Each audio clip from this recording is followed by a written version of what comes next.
The fluorescent lights in Murphy's jewelry buzzed like angry wasps above my head as I stared at the display case. 3 months of overtime shifts at the auto shop, 3 months of skipping lunch and drinking gas station coffee instead of the good stuff from downtown. All for this moment. That one, I told the clerk, pointing at the modest diamond solitaire. It wasn't huge, maybe half a carat, but it was real and it was mine. Well, it would be mine once I signed the payment plan papers.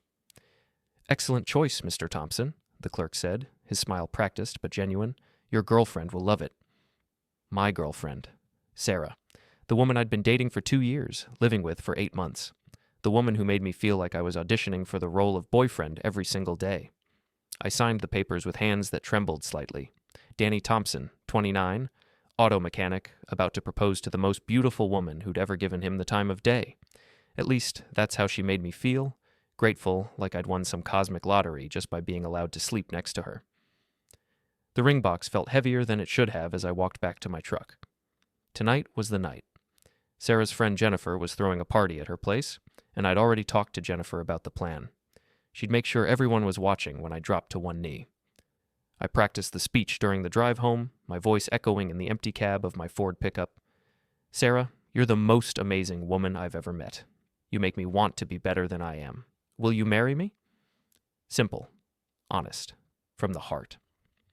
Sarah was getting ready when I walked into our apartment, the small one-bedroom place above Mrs. Chen's restaurant.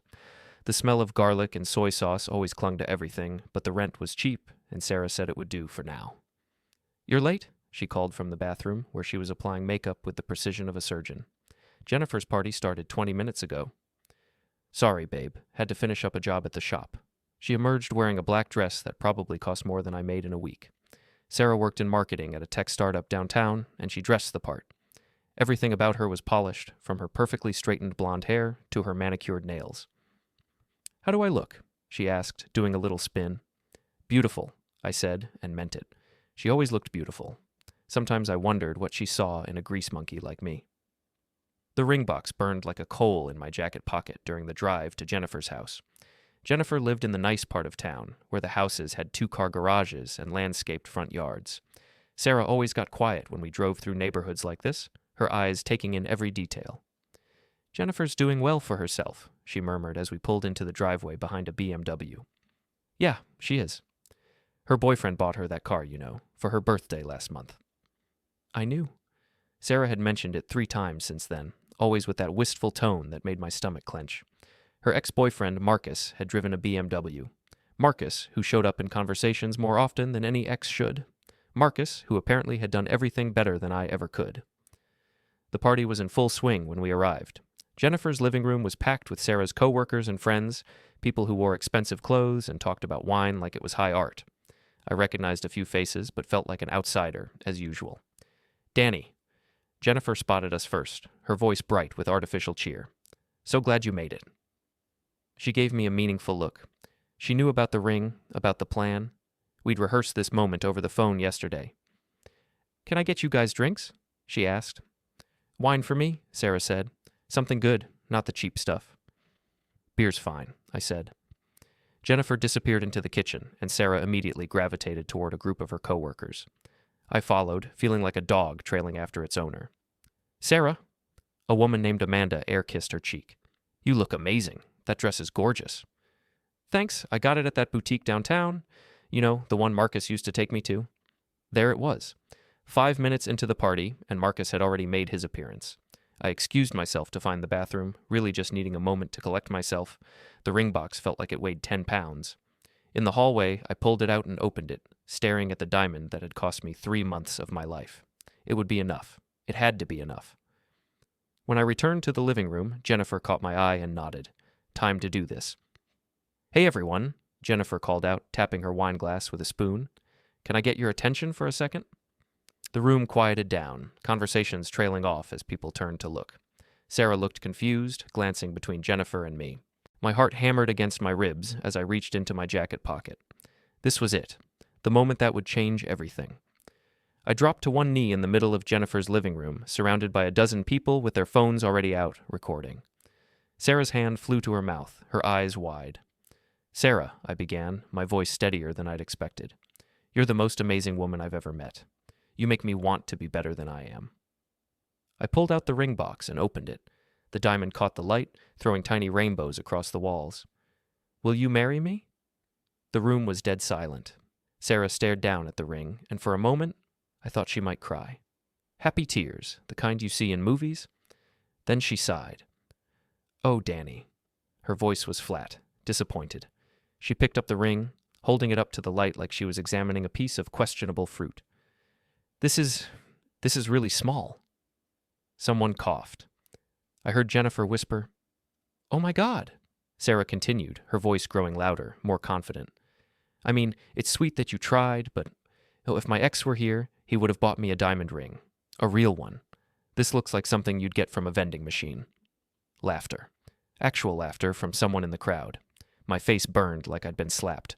The band isn't even real gold, is it? She continued, turning the ring over in her fingers.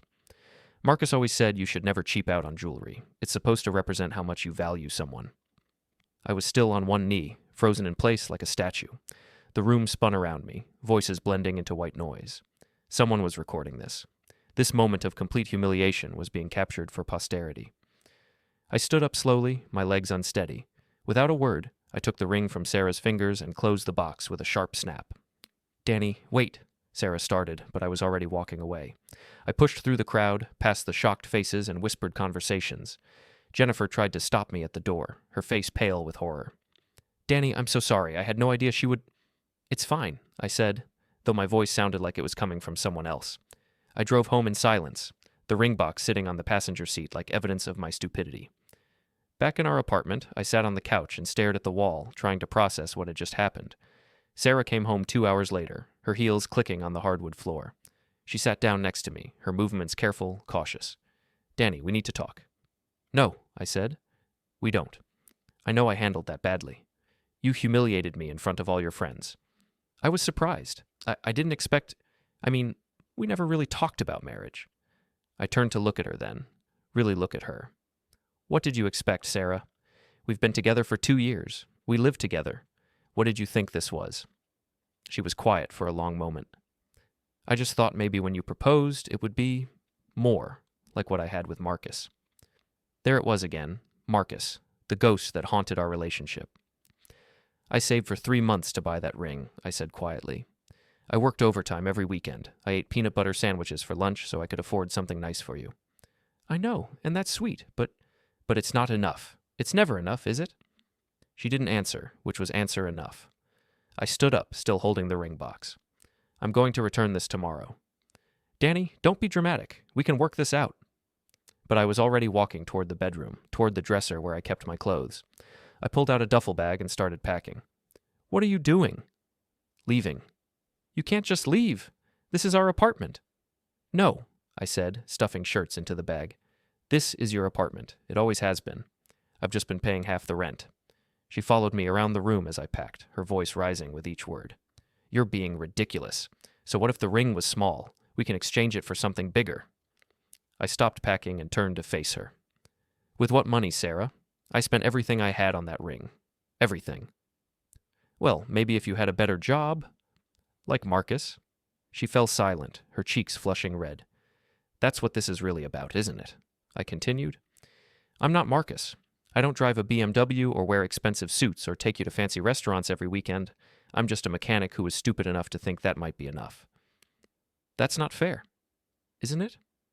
I zipped up the duffel bag and slung it over my shoulder. How many times have you compared me to him, Sarah? How many times have you made me feel like I'm auditioning for the role of your boyfriend? I walked past her toward the door, but she grabbed my arm. Where are you going to go? I'll figure it out. Danny, please, don't do this. We can work through this. I looked down at her hand on my arm, then back at her face. For a moment, I almost wavered. 2 years of history, 2 years of trying to be the man she wanted me to be. But then I remembered the laughter at the party, the way she'd held up my ring like it was a joke. No, I said, gently removing her hand. We can't. I left her standing in the doorway and drove to the only place I could think of, my buddy Jake's apartment across town. Jake was a good guy, a fellow mechanic who'd let me crash on his couch until I figured out what came next. The next morning, I returned the ring to Murphy's jewelry. The clerk's face fell when he saw me coming. Didn't work out? He asked gently. No, I said. It didn't. He processed the return without asking questions, handing me back most of my money minus a restocking fee. I walked out of that store feeling lighter somehow, like I'd finally put down a weight I'd been carrying for too long. 3 days passed before Sarah tried to contact me. I'd blocked her number, but she found ways around it, calling from work, from friends' phones, even showing up at the auto shop where I worked. "Danny, please," she said, standing in the doorway of the garage bay where I was working on a transmission. "We need to talk." "No, we don't." I didn't look up from the engine. "I've been thinking about what you said, and you're right. I haven't been fair to you." Now I looked up, wiping my greasy hands on a rag. "What do you want, Sarah?" "I want to fix this. I want us to try again." "Why?" The question seemed to catch her off guard. "What do you mean, why?" "I mean, why do you want to fix this? Because you love me? Because you can't imagine your life without me? Or because you're realizing that maybe I wasn't so bad after all?" She opened her mouth to answer, then closed it again. "That's what I thought," I said, turning back to the transmission. "I lost my job," she said quietly. That got my attention. I straightened up, studying her face. She looked tired, older somehow. The perfect makeup and styled hair were gone, replaced by dark circles under her eyes and hair pulled back in a messy ponytail. "What happened?" "Budget cuts. They laid off half the marketing department last week." I felt a flicker of sympathy, but it was quickly overshadowed by something else. Suspicion. "So you lost your job, and now you want to work things out?" "It's not about that, isn't it?" I set down my wrench and faced her fully. "When you had your fancy job and your tech startup friends, I wasn't good enough. Now that you're unemployed and can't afford the rent on that apartment by yourself, suddenly you want to give us another chance? That's not fair." "Fair?" I laughed, but there was no humor in it. "You want to talk about fair? Let me tell you what's not fair, Sarah. What's not fair is spending 2 years of my life trying to measure up to a ghost. What's not fair is saving every penny I had to buy you a ring, only to have you mock it in front of all your friends." Tears started rolling down her cheeks. "I know I messed up." "You didn't mess up," I said. "You showed me who you really are, and I should be thanking you for that." "What's that supposed to mean?" "It means I spent 2 years thinking I wasn't good enough for you. Turns out you weren't good enough for me." She recoiled like I'd slapped her. "How can you say that?" "Because it's true." I picked up my wrench again, signaling that this conversation was over. "I treated you like you were the prize I had to earn every day. I planned dates, brought you little gifts, listened when you complained, and tried to be the steady man you said you wanted. But no matter what I did, you always found a way to compare me to your ex. I never meant—" "You trained me to feel grateful just for being allowed to stay," I continued, my voice growing harder. "Well, guess what? I'm done being grateful. I'm done trying to earn something that should have been freely given." Sarah stood there for a long moment, crying silently. Finally, she wiped her eyes and straightened her shoulders. "Fine," she said. "If that's how you feel, then I guess we're done." "Yeah," I said. "We are." She turned to leave, then paused at the door. "You know, Marcus never would have treated me like this." I looked up one last time. "Marcus isn't here, Sarah, and neither am I." After she left, my boss, Tom, emerged from his office where he'd obviously been listening. "Damn, Danny," he said, shaking his head. "That was cold." "Was it?" "Hell no. That woman had it coming." He clapped me on the shoulder. "You did the right thing, son. Trust me on that." But doing the right thing didn't make it hurt any less. That night, lying on Jake's couch, I stared at the ceiling and wondered if I'd made a mistake. 2 years of my life, gone. All the plans we'd made, all the future I'd imagined, erased in a single moment of clarity. My phone buzzed with a text from an unknown number. "I heard what happened at Jennifer's party. Sarah's telling everyone you're broke and couldn't afford a real ring. Just thought you should know." Mike. Mike was one of Sarah's coworkers, a decent guy who'd always been friendly to me at company events. The fact that he was reaching out meant the story was spreading, and it wasn't the version where Sarah looked bad. I typed back, "Thanks for the heads up." Another text came in a few minutes later, this one from Jennifer. "Danny, I am so sorry about what happened. I had no idea Sarah would react like that. Everyone's talking about it, and most people think she was way out of line. At least some people saw the truth, but it didn't matter. The damage was done, and I was ready to move on." The next few weeks fell into a routine. Work during the day, apartment hunting in the evenings, sleeping on Jake's couch at night. I found a small place across town, nothing fancy but clean and affordable. For the first time in 2 years, I was making decisions based on what I wanted, not what would impress someone else. I was painting the living room of my new apartment when Jake showed up with pizza and beer. "How you holding up?" he asked, setting the food on my makeshift table, a piece of plywood balanced on two sawhorses. "Good," I said, and meant it. Really good. "You sure? Because you've been pretty quiet lately." I set down my paintbrush and cracked open a beer. "You know what the weird thing is? I feel relieved." "Relieved?" "Yeah, like I've been holding my breath for 2 years, and I can finally exhale." Jake nodded knowingly.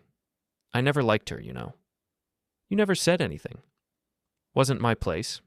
But she always made you seem smaller somehow, like you were apologizing for existing."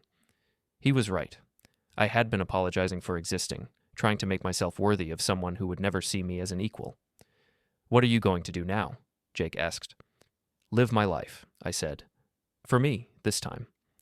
It sounded simple, but it was the hardest thing I'd ever done. Learning to make decisions without second-guessing myself, without wondering what Sarah would think.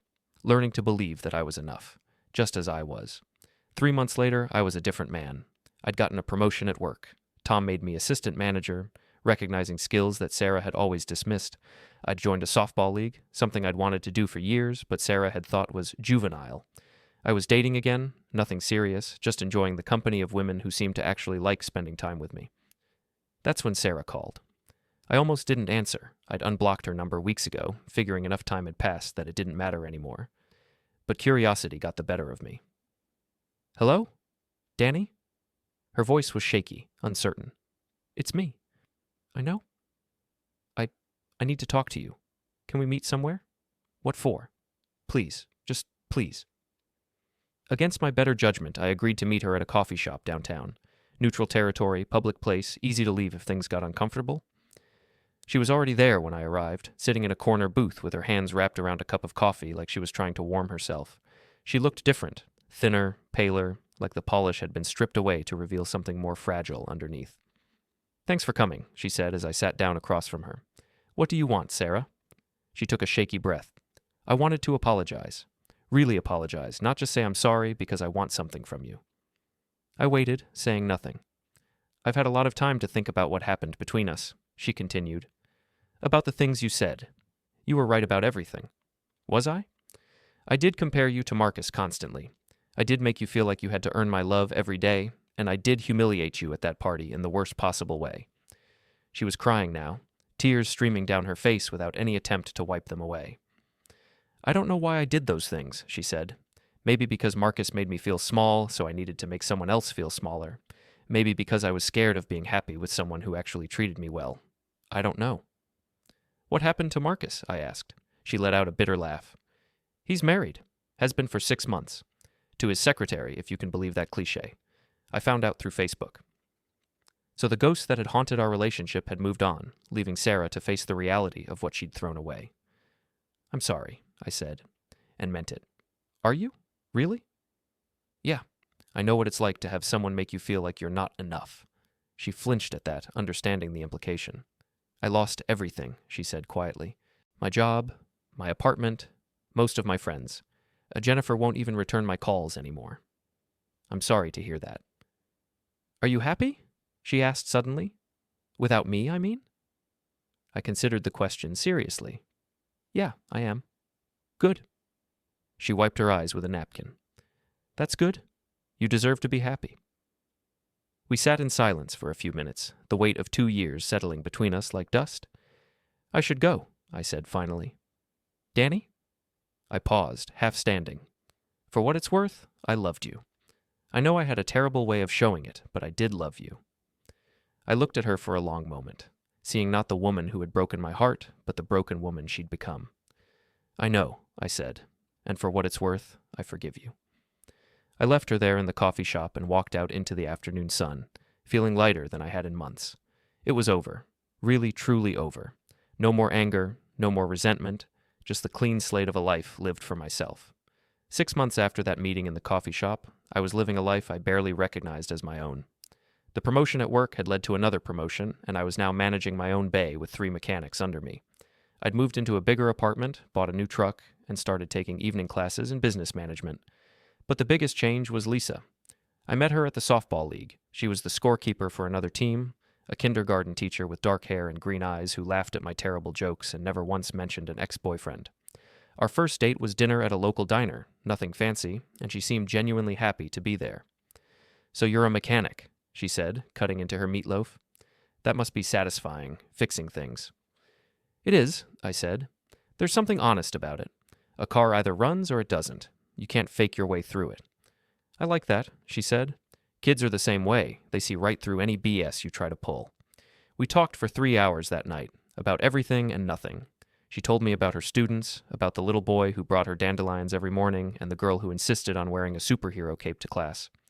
I told her about restoring classic cars in my spare time, about the 1967 Mustang I was slowly bringing back to life in my garage. "I'd love to see it sometime," she said. "Really, it's nothing fancy, just a hobby." "The things we're passionate about are never just anything," she said. That was Lisa. She saw the value in things that others might dismiss. She saw the value in me. We'd been dating for 4 months when she brought up the future for the first time. We were walking through the park after dinner, her hand warm in mine. "Danny, can I ask you something?" "Shoot." "Where do you see this going? Us, I mean?" The question should have terrified me. With Sarah, any talk of the future had felt like a test I was destined to fail. But with Lisa, it felt like a conversation between equals. "Honestly, I see it going wherever we want it to go. I'm not in a hurry, but I'm not going anywhere either." She smiled. "Good. Because I really like you, Danny Thompson."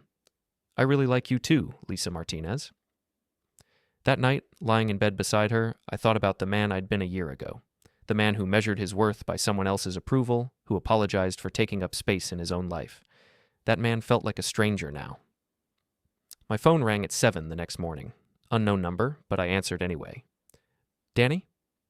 The voice was familiar, but unexpected. "Jennifer?" "Yeah, hi. I'm sorry to call so early, but I wanted to give you a heads up about something." I sat up in bed, careful not to wake Lisa. "What's going on?" "It's about Sarah. She's been having a rough time since you guys broke up." "I know. We talked a few months ago." "It's gotten worse. She lost her apartment last month, and she's been staying with different friends. She asked if she could stay with me, and I said no." "Okay." "The thing is, she's been telling people that you ruined her life, that you turned all her friends against her somehow. She's even saying you sabotaged her job." I rubbed my forehead, feeling the familiar weight of Sarah's drama settling on my shoulders. "That's not true, and you know it." "I know. But she's gotten pretty desperate, and desperate people do stupid things.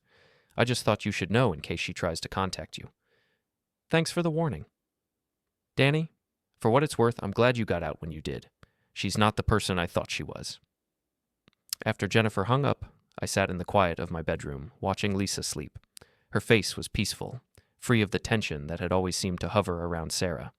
This was what a healthy relationship looked like. No drama, no games, just two people who enjoyed being together.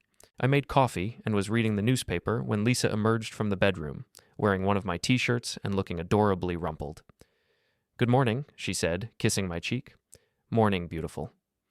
She poured herself coffee and sat beside me at the kitchen table.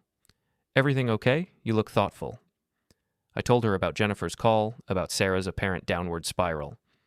Lisa listened without interrupting, her expression growing more concerned. "Do you think she'll try to cause trouble for you?"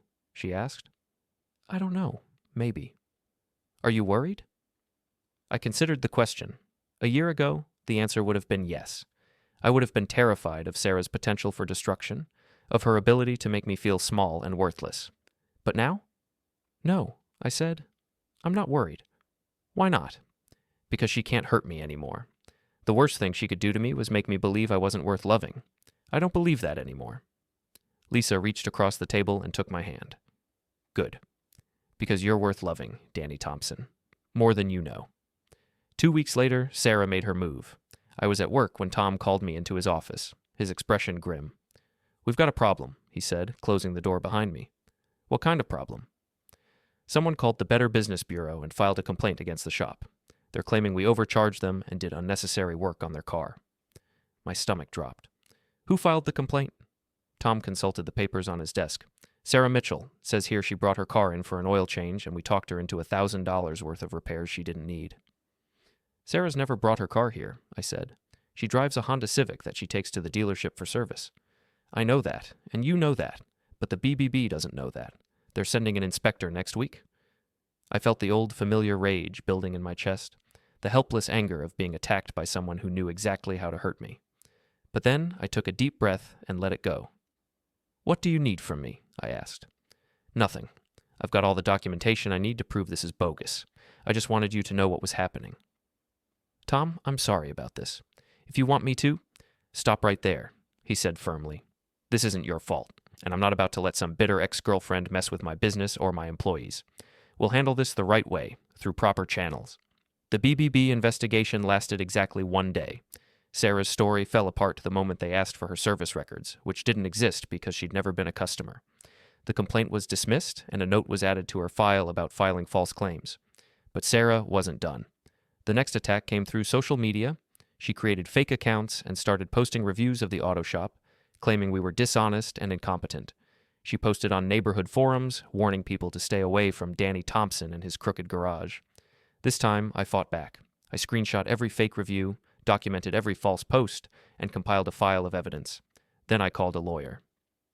"This is harassment," the lawyer told me after reviewing the evidence.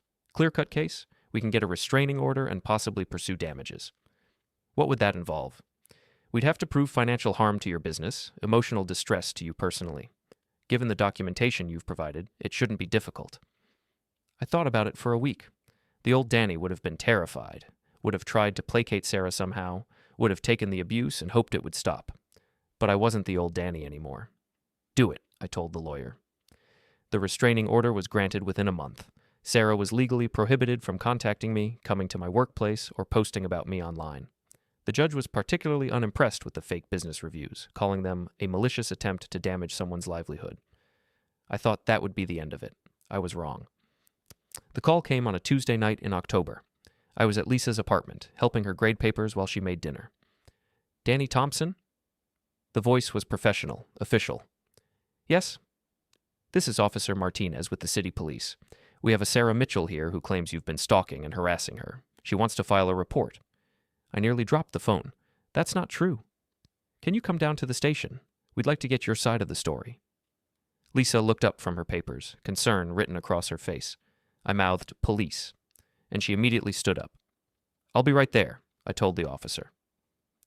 The police station was a 10-minute drive from Lisa's apartment. She insisted on coming with me, holding my hand in the waiting room while we waited for Officer Martinez. No relation, as it turned out, to call me back. "Mr. Thompson?" Officer Martinez was a middle-aged woman with kind eyes and a no-nonsense demeanor. "Thank you for coming in." She led me to a small interview room where Sarah was already waiting. She looked terrible, thin, hollow-eyed, like she hadn't slept in weeks. When she saw me, her face twisted with an emotion I couldn't quite identify. "That's him," she said to the officer. "That's the man who's been stalking me." "I haven't been stalking anyone," I said calmly. "I have a restraining order against her, not the other way around." Officer Martinez consulted her notes.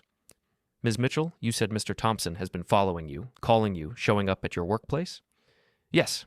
He's been driving by my apartment, and I saw him at the grocery store last week. He's trying to intimidate me." "Sarah," I said, keeping my voice level, "I live across town. I shop at Miller's Market on 5th Street. I haven't been anywhere near your apartment." "You're lying," Officer Martinez held up a hand. "Ms. Mitchell, do you have any evidence of this alleged stalking? Photos, witnesses, phone records?" Sarah's face flushed red. I don't need evidence. I know what I saw." The officer turned to me. "Mr. Thompson, can you account for your whereabouts last Tuesday evening? That's when Ms. Mitchell claims you were outside her apartment." "I was at my girlfriend's place. We went to dinner at Romano's, then went back to her apartment. I have the receipt from dinner, and her neighbors probably saw us." "I can verify that," Lisa said from the doorway. Officer Martinez had apparently called her in as well. "This is ridiculous," Sarah snapped. "He's turned everyone against me. He's poisoned all my friends, got me fired from my job, and now he's trying to make me look crazy." "Ma'am," Officer Martinez said gently, "I'm going to need you to calm down." "Don't tell me to calm down. This man ruined my life." I looked at Sarah, really looked at her, and for the first time, I felt sorry for her. Not the patronizing pity I might have felt before, but genuine sadness for a person who had lost her way completely. "Sarah," I said quietly, "I didn't ruin your life. You did that all by yourself. How dare you? I never called your boss, and I never talked to your friends about you. I never did anything except walk away from a relationship that was making both of us miserable. That's not true? It is true. You humiliated me at that party, and I left. That's it. Everything that happened after that was your choice. Officer Martinez was taking notes, her expression neutral but alert. The only contact I've had with you, I continued, was when you came to my workplace asking for money and when you called me to meet at the coffee shop. Both times you initiated contact. I never reached out to you. But the reviews? You posted fake reviews about my business. That's why I got the restraining order. Sarah's face crumpled and she started crying. Not the manipulative tears I'd seen before, but the broken sobs of someone who had finally hit bottom. I lost everything, she whispered. My job, my apartment, my friends. I don't have anyone left. That's not Danny's fault, Lisa said from the doorway, her voice firm but not unkind. Final closure. Officer Martinez closed her notepad. Ms. Mitchell, based on what I've heard tonight, there's no evidence that Mr. Thompson has done anything wrong. In fact, given the existing restraining order, you're the one who could be charged with harassment for filing this false report. Sarah looked up sharply. False report? You've made serious accusations without any evidence to support them. That's a misdemeanor in this state. I'm not going to press charges, I said quickly. I just want this to stop. Officer Martinez nodded. Ms. Mitchell, I'm going to strongly advise you to stay away from Mr. Thompson. Any further contact could result in arrest. Do you understand? Sarah nodded miserably. Good. Mr. Thompson, do you need an escort to your vehicle? No, I think we're done here. As we walked toward the door, Sarah called out one last time. Danny, wait. Against my better judgment, I turned around. I'm sorry, she said, her voice barely above a whisper. For all of it. I know you probably don't believe me, but I really am sorry. I looked at her for a long moment. This woman who had once been the center of my universe, who had made me question my own worth, who had taught me what I didn't want in a relationship. I believe you, I said, and I hope you get the help you need. Then I walked out of that police station with Lisa's hand in mine, leaving Sarah and all the pain she represented behind me for good. Outside, the night air was cool and sharp. Lisa squeezed my hand. You okay? I exhaled, feeling the weight lift from my shoulders. Yeah, for the first time in months, yeah. We drove home in comfortable silence. The streetlights flickered past, and I realized I hadn't felt this light since before the divorce. Sarah's apology had been quiet, almost fragile, but it didn't change anything. It was too late for reconciliation, too late for explanations. All it did was close a chapter I'd been waiting to end. The next few weeks passed quietly. The restraining order held. Sarah didn't contact me again. Word filtered through mutual friends that she'd started therapy, that she'd moved to a smaller apartment on the other side of town. Some people said she was struggling, others said she was rebuilding. I didn't ask for details. It wasn't my story anymore. Lisa and I kept things simple. We cooked dinner together, watched movies on the couch, took long walks with the dog. Normal things that had felt impossible when Sarah's shadow hung over everything. One evening, as we sat on the porch watching the sunset, Lisa leaned her head on my shoulder. I'm proud of you, she said. For what? For walking away, for choosing peace. I kissed the top of her head. I had good reason to. 6 months later, I heard through a coworker that Sarah had gotten engaged. The news didn't sting. It felt distant, like something that had happened to someone else. I hoped she'd found someone who could give her what she needed, and that she'd learned to give it in return. My life moved forward. Now that Lisa and I got engaged the following spring, a quiet ceremony at a lakeside cabin with just family and close friends. No drama, no accusations, no police stations, just vows we both meant. On our wedding day, as I stood at the altar and watched Lisa walk toward me, I thought about the man I'd been before. Broken, angry, questioning everything. That man was gone. What remained was someone who had learned that love isn't about holding on to someone who hurts you. It's about letting go when you need to, and reaching for the person who makes you feel safe. Sarah sent a card a few weeks after the wedding. It was simple, handwritten. Congratulations, Danny. You deserve every happiness. I'm truly sorry for my part in the pain. Take care. I read it once, then tucked it away. I didn't respond. Some apologies are best left unanswered. Years later, I still think about that night at the police station. Not with bitterness, but with gratitude. It was the moment I chose myself, chose peace, chose a future free from the cycle of hurt. Sometimes the strongest thing you can do isn't fighting back, It's walking away, hand in hand with someone who loves you right, and never looking back.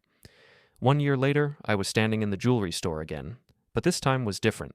This time, I wasn't nervous or desperate or trying to prove anything to anyone. This time, I was simply a man in love, buying a ring for a woman who loved me back.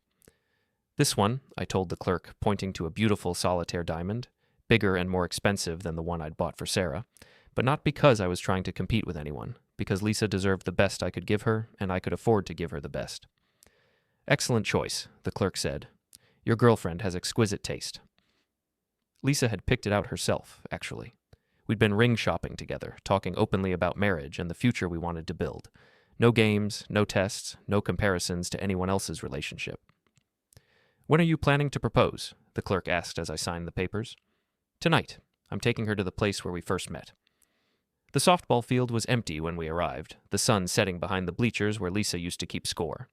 She knew what was coming. We talked about it extensively, but she still gasped when I dropped to one knee at home plate. Lisa Martinez, I said, pulling out the ring box. You make me want to be the best version of myself, not because I have to earn your love, but because your love makes me believe I'm worth the effort. She was crying before I even asked the question. Will you marry me? Yes, she said, laughing through her tears. Yes, of course, yes. The ring fit perfectly, sparkling in the last light of day. As I slipped it onto her finger, I thought about the man I'd been when I bought the first ring, and how far I'd traveled to become the man I was now. I love you, Danny Thompson, Lisa said, pulling me to my feet and kissing me. I love you too. We were planning our engagement party when Jake brought up Sarah. You know she's back in town, right? He said, helping me move furniture in my apartment. No, I didn't know that. Saw her at the grocery store last week. She looked different. Better, I guess, like she's gotten her act together. I felt nothing at this news. No anger, no curiosity, no residual pain. Sarah was a chapter in my life that had ended, and I had no desire to reread it. Good for her, I said, and meant it.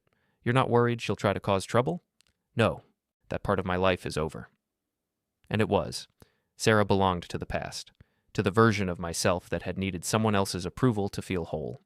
The man I was now, engaged to a woman who loved him unconditionally, successful in his career, surrounded by genuine friends, that man had no use for old grudges or ancient pain. The engagement party was held at Tom's house, a backyard barbecue with all the people who mattered to me. Lisa's family had driven down from Chicago, my parents had flown in from Arizona, and the garage crew had shown up in their best clothes, ready to celebrate. Speech, someone called out as Tom handed me a beer. I'm not much of a speech guy, I said, but Lisa nudged me forward anyway. Okay, I said, raising my beer. I just want to say thank you to everyone for being here. A few years ago, I thought I knew what love was supposed to look like. I thought it was supposed to be hard, that you were supposed to constantly prove yourself worthy of it. I looked at Lisa, who was smiling at me with such warmth that my heart skipped a beat. Lisa taught me that real love isn't something you earn. It's something you share. It doesn't make you smaller. It makes you bigger. It doesn't ask you to change who you are. It celebrates who you are. I raised my beer higher. So here's to love, the real kind. And here's to Lisa, for showing me what that looks like. Everyone cheered and drank, and Lisa kissed me while our friends and family applauded. It was perfect. Not because nothing could go wrong, but because even if something did go wrong, we'd face it together. Later that night, as we cleaned up paper plates and empty bottles, Lisa found me in the kitchen. That was a beautiful speech, she said, wrapping her arms around my waist. I meant every word. I know you did. That's what makes it beautiful. She was quiet for a moment, her head resting against my chest. Danny? Yeah? I'm proud of you. For everything you've overcome, everything you've become, I'm proud to be marrying you. I held her tighter, thinking about the journey that had brought me to this moment. The pain, the humiliation, the slow rebuilding of my self-worth, all of it had led me here, to this kitchen, to this woman, to this life I'd built for myself. I'm proud of us, I said. 6 months later, we were married in a small ceremony at the park where we used to walk. Lisa wore her grandmother's dress, I wore a suit I'd bought myself, and we exchanged vows we'd written together. No drama, no comparisons, no ghosts from the past. Just two people promising to love each other for exactly who they were. As we danced to our first song as husband and wife, I caught sight of a familiar figure standing at the edge of the park. Sarah, watching from a distance, her face unreadable. For a moment, our eyes met across the crowd of wedding guests. She raised her hand in a small wave, not a gesture of interruption or drama, but of acknowledgement, maybe even approval. Then she turned and walked away, disappearing into the evening shadows. "Who was that?" Lisa asked, following my gaze. "No one important," I said, spinning her around as the music swelled. And it was true. Sarah was no one important, not anymore. She was just a person I used to know, a lesson I'd learned, a bridge I'd burned on my way to becoming the man I was meant to be, the man who was good enough, just as he was, the man who had learned to choose himself, the man who had found real love, finally, with a woman who saw his worth without needing him to prove it every day. As the song ended and our guests applauded, I kissed my wife and thought about the ring that had started it all, the ring Sarah had rejected, the ring that had broken my heart and ultimately set me free. If my ex were here, she would have bought me a diamond ring, she had said, holding up the symbol of my love like it was worthless. But my ex wasn't here. She was just a memory now, a cautionary tale, a reminder of what I'd escaped. And I was here, with Lisa, with our future, with a love that didn't need to be earned or proven or constantly defended. I was here, and I was enough.